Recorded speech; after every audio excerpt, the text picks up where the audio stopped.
Alright, so I have a surprise for you guys. And it's an Alienware. Yeah, this is the Alienware Aurora R16. And this cost me $1,600. And for something this price, you may think this may have like a high-end GPU. No, it actually has a 4060, but it's at least the TI version of it. Yeah, let's reload our box cutter and open this up and see what the cheapest Alienware has to offer. And by cheap, I'm talking about Alienware product itself, not the price. This is not cheap at all. Again, for this amount of money, you could easily get like a 470 Super.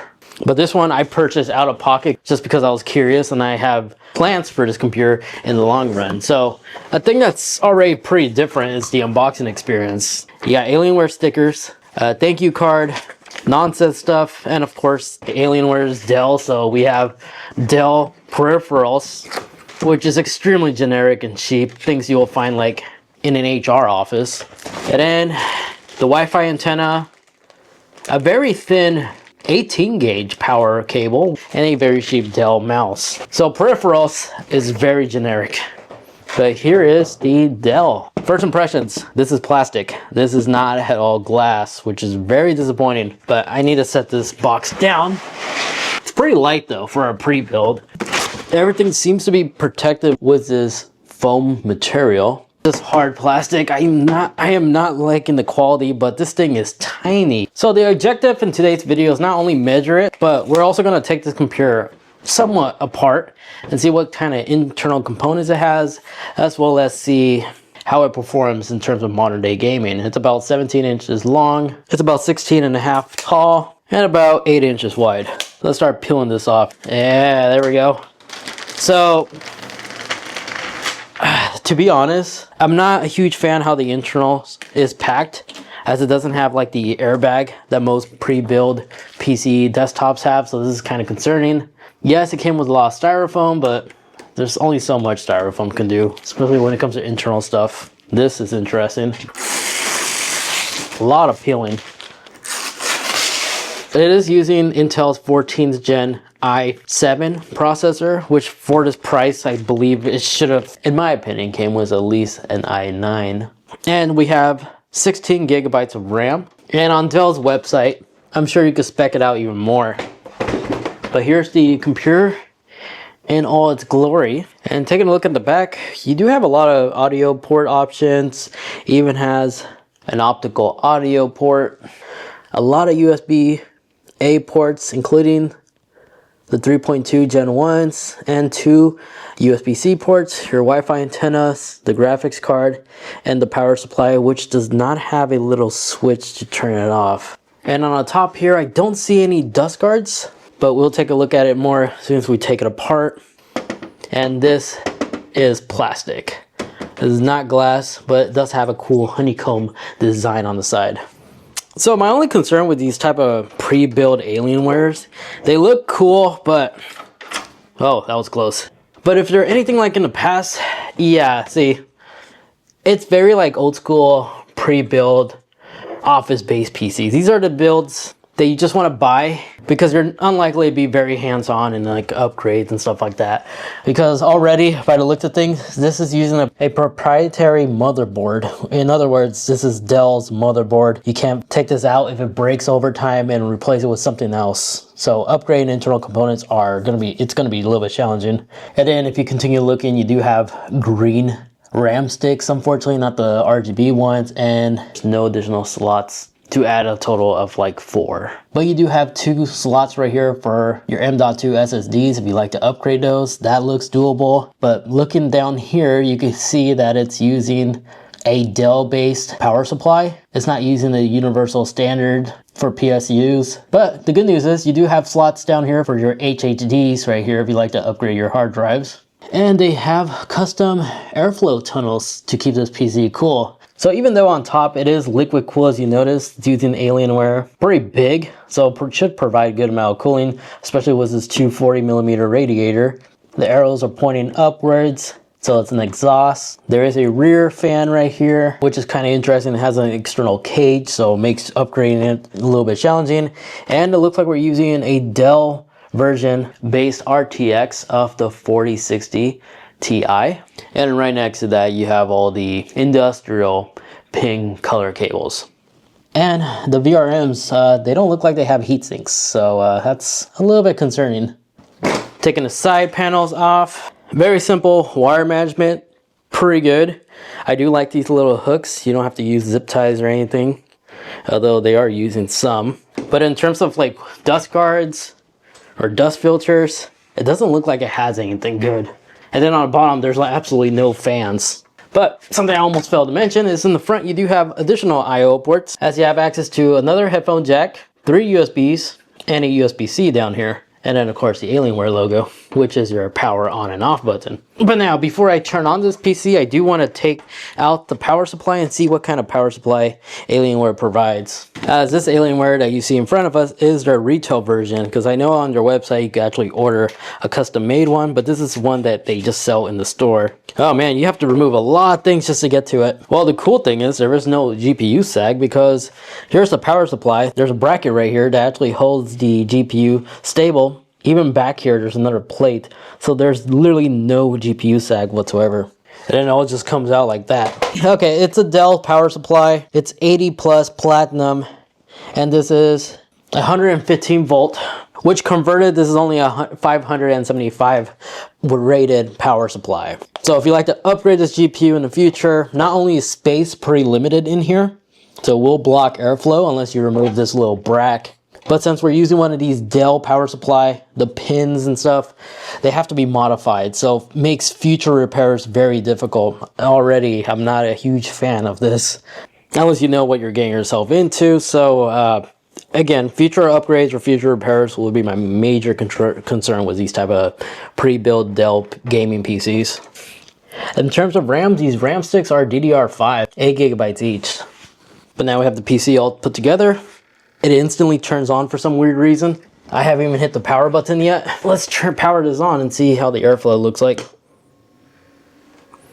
Okay, it's pretty quiet. Actually, this is probably the most quiet PC boot up, and it just turned off. Oh, never mind, it's turning on.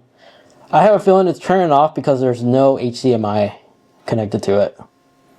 Okay, I didn't even do anything. It turned on, it turned off, and it turned back on. I don't know why. Maybe it's still processing the fact that the RAM was removed. But out of all the liquid coolers, this is actually easily the quietest one because listen to this. There's no sound kind of coming out of it, and the fans are on. So these are actually exhausts. I can feel the airflow, even shows the arrows right there. And then the ones in front are easily intakes. There's a lot of air coming through this general area. A little bit of airflow over here. The LED lights definitely look cool, but I don't feel a lot of airflow coming through here, unfortunately.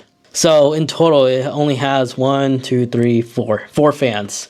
Intake, exhaust, 2 exhausts. But it definitely smells like a new PC.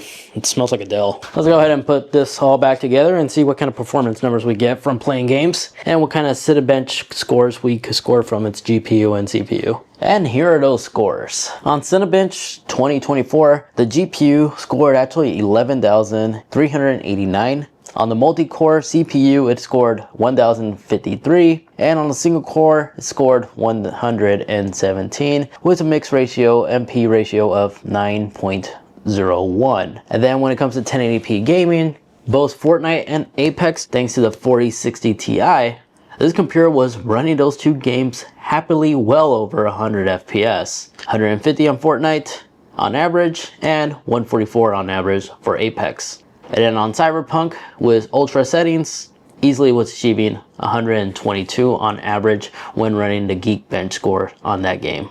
And then for the 1440p resolution for these three games, Cyberpunk Ultra, it was averaging 70 FPS, and for both Apex and Fortnite was well over achieving 140 FPS, 144 for Apex and 150 on average on Fortnite. And then at max loads, the cooling thermo, the CPU did reach a max temperature of 88 Celsius. And for my past experience with liquid coolers I've tested in the past in better airflow cases, that's a little bit too high in my opinion. It still is in the safe zone, however, so your CPU doesn't get cooked. But most modern day liquid coolers of this caliber typically will max at 86 Celsius. So in my opinion, this case, this liquid cooler that it has going on, it's not performing as well as I was intentionally thinking it would. So this retro weird Alienware design, it's not really doing an excellent job in terms of cooling down the internal components. This open vent over here of the hexagons, this long tubing effect that it has to draw